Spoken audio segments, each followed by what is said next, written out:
Hi friends, good morning అందరికీ. Welcome back to my YouTube channel one day బెహ్రాన్ life.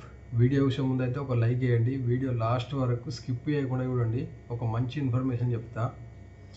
ఈ విషయం నేను ఎందుకు చెప్తున్నా, ఏం కథ అనేది మీకు లాస్ట్ వరకు అర్థమవుతుంది. చెప్పడానికి కూడా ఒక కారణం ఉన్నది. అది ఏంటిది, ఏం కథ అనేది నేను లాస్ట్కి చెప్తా.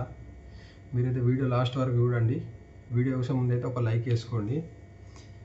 ఇప్పుడు ప్రజెంట్ అయితే నేను వచ్చి ఒక 5 months అవుతుంది బేరన్ అయితే. ఫస్ట్ ఒక 4 years ఉన్నా. ప్రతి ఒక్కసారి మా ఫ్రెండ్స్ కానీ, అంటే వేరే రిలేటివ్స్ కానీ, వాళ్ళు ఎవ్వరు ఫోన్ చేసినా కానీ ఒక ముచ్చట అంటారు అన్నట్టు. నీకేంద్రా నువ్వు అంటే ఇట్లా ఏసీ కార్లలో తిరుగుతున్నావు, నేను డ్రైవింగ్ చేస్తా అన్నట్టు. ఫస్ట్ లేబర్ వర్క్ విని వచ్చిన 2 సంవత్సరాలు అయితే ఇక అది కష్టం చెప్పరాదు, అట్లుంటుంది అన్నట్టు. వచ్చినాక నేను డ్రైవింగ్ చేయలే. దాని తర్వాత 2 సంవత్సరాల తర్వాత నుంచి డ్రైవింగ్ చేస్తున్నా అన్నట్టు. నీకేంద్రా నువ్వు ఏసీ కార్లలో తిరుగుతావు, ఏసీ బండ్లలో తిరుగుతావు, రూమ్లు వేసే బండ్లు వేసే మంచి మంచి జాగాలలో తిరుగుతున్నావు, అది ఇది అని చెప్పి మాట్లాడతారు అన్నట్టు. అంటే ఫోటోలు చూసి, ఆ ఫోటోలు వెనుక తెర వెనుక ఎట్లుంటుంది అనేది కథ వేరేటిగా ఉంటుంది. ఇప్పుడు ఒక కార్లో ఫోటో దిగాలన్నా కానీ, ఇప్పుడు మేడను కానీ, సార్ని కానీ, వాళ్ళ కొడుకుని కానీ వాళ్ళని ఎక్కించుకోపోతాం కదా మేము బయటకు.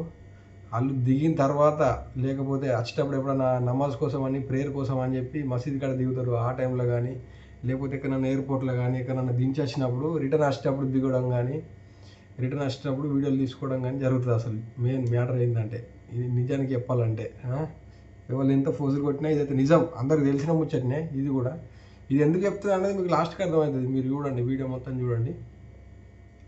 ఇంకో ముచ్చట ఏంటిదంటే, ఇప్పుడు కొత్త గల్ఫ్ దేశం వస్తారు కదా, వాళ్ళకి అస్టోళ్ళకు కూడా ఒకటి ఉంటుంది అన్నట్టు, కొత్త అస్టోళ్ళకు. ఎందుకంటే పిల్లలు వస్తారు కదా ఎక్కువ శాతం. అంటే ఏజ్ ఎట్లా అంటే ఒక 19, 20 అక్కడి నుంచి స్టార్ట్ కదా గల్ఫ్ దేశం బాట పట్టాలంటే, అదే ఏజ్ స్టార్ట్ కదా. కొత్త వచ్చేటప్పుడు నాకు కూడా అట్నే ఉండే. ఎందుకంటే ఫస్ట్ నాకు ఎట్లుండే అంటే మనసులో దుబాయ్ పోదామని ఉండే.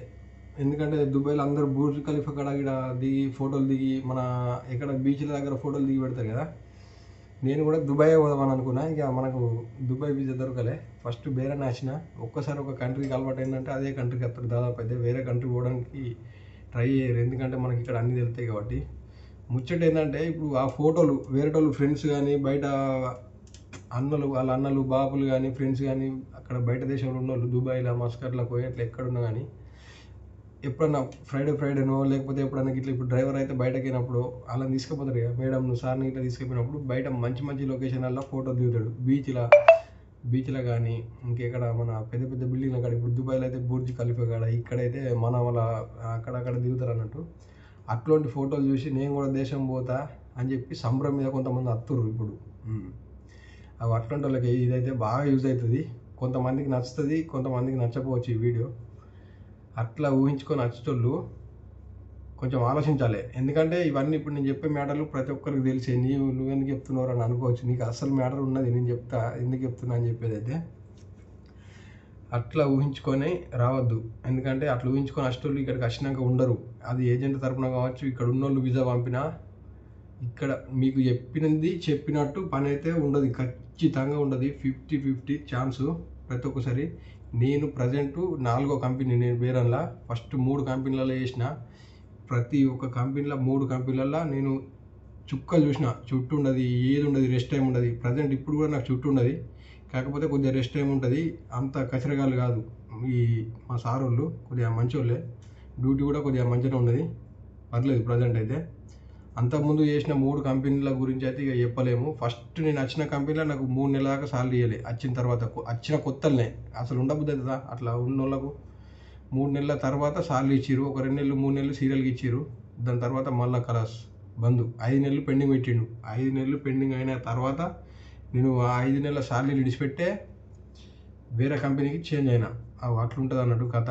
తినడానికి కూడా పైసలు ఉండేవి ఒక్కొక్కసారి. ఇవన్నీ అంటే నేను గోసలు చెప్తలేను, మీరు రావద్దని కూడా చెప్తలేను. ఇక అర్థం చేసుకున్న వాళ్ళకు ఎట్లా అర్థం చేసుకుంటే అట్లా అర్థమవుతుంది. మంచిగా అర్థం చేసుకోండి నేను చెప్పేది. అంటే ఇప్పుడు ఏజెంట్ త్రూ వచ్చిన వాళ్ళు కూడా, ఏజెంట్ మోసం చేసిండు నన్ను, ఏజెంట్ ₹1,00,000 కట్టినాక నన్ను గిట్లా చేసిండు గట్లా చేసిండు అని అంటారు కదా. అది కూడా కొన్ని సందర్భాలలో వాళ్ళ తప్పు కూడా ఏముండదు. ఎందుకంటే వీసా పంపేటోళ్ళు ఇక్కడ నుంచి పంపే వ్యక్తి, ఇక్కడ క్యాండిడేట్, లోకల్ క్యాండిడేట్ ఉంటాడు కదా, వాళ్ళు కూడా ఏజెంట్తోని మేము మంచి వాళ్ళం, మా ఫ్యామిలీ మంచిది, నేను మంచిగా చూసుకుంటా, అన్నం పెడతా, అన్ని పెడతా అని చెప్పి చెప్తారు.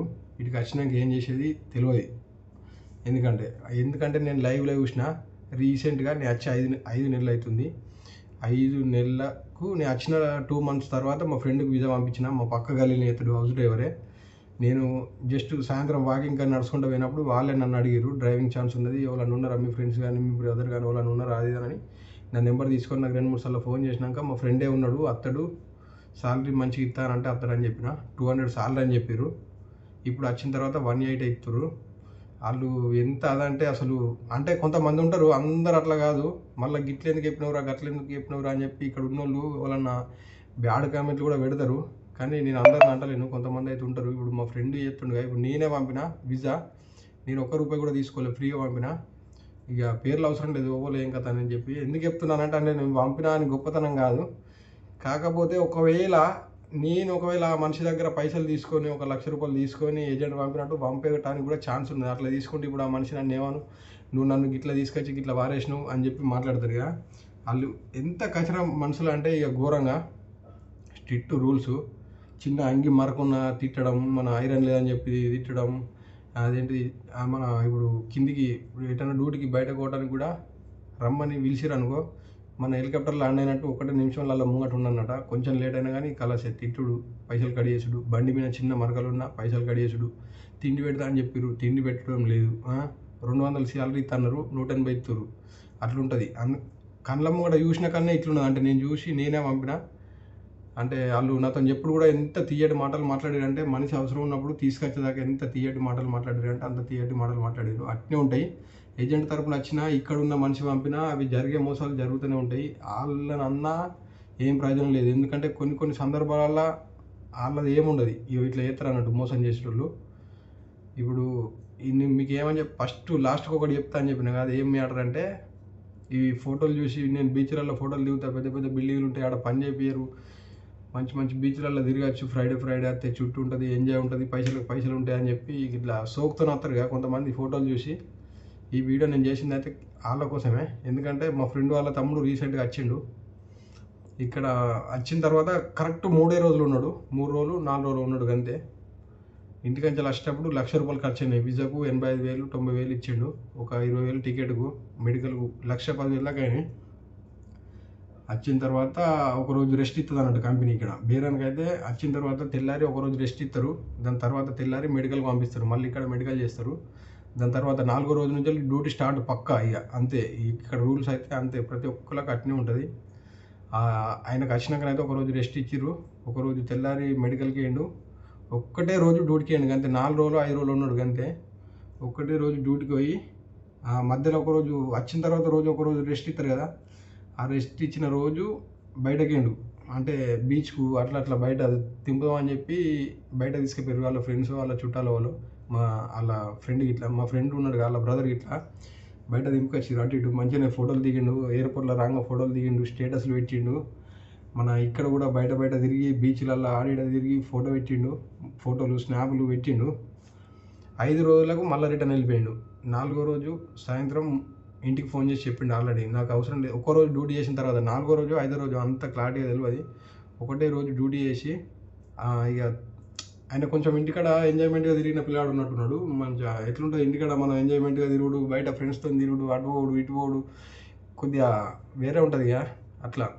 అయితే తాడు పెట్టుకొని ఉరి పెట్టుకొని ఫోటోలు తీసి పంపుడు, ఆడ దుంకుతా ఈడ దుంకుతా చచ్చిపోతా నేను, నాకు ఖచ్చితంగా నన్ను ఇంటికి రప్పైపోతే మాత్రం నేను చచ్చిపోతా అని చెప్పి ఇంటికాడ ఉన్న వాళ్ళకి వాళ్ళ అమ్మ నాన్న ఫోన్ చేసి బెదిరించిండు. అతన్ని మళ్ళీ ఇంటికంచెల్లి ఇక్కడ ఉన్నారనుకో, ఆ కట్టిన ₹1,00,000తోనే పోతుంది. ఒకవేళ వచ్చిన తర్వాత 6 నెలల లోపల ఎప్పుడు పోతాను అనుకున్నా కానీ వాళ్ళైతే రిటర్న్ పైసలు అయితే వసూలు చేస్తారు. ఇంకా మీదికి వెళ్ళి మళ్ళీ విజాకు రాంగ్ ఎన్ని కట్టిండో మళ్ళీ ₹1,00,000 అయితే కట్టి మళ్ళీ ఇంటికంచెల టికెట్ తీసుకొని ఆయన ఇంటికైతే వేయండు. అవి ఉరి పెట్టుకున్న ఫోటోలు కూడా నా వాళ్ళు ఉన్నాయి. ఇక అవి పర్సనల్ మ్యాటర్ కాబట్టి మనం ఫోటోలు పెట్టద్దు, చూసుకొని ఏమైనా వేసుకున్నాడు అనుకో మనం మీదకి వస్తుంది.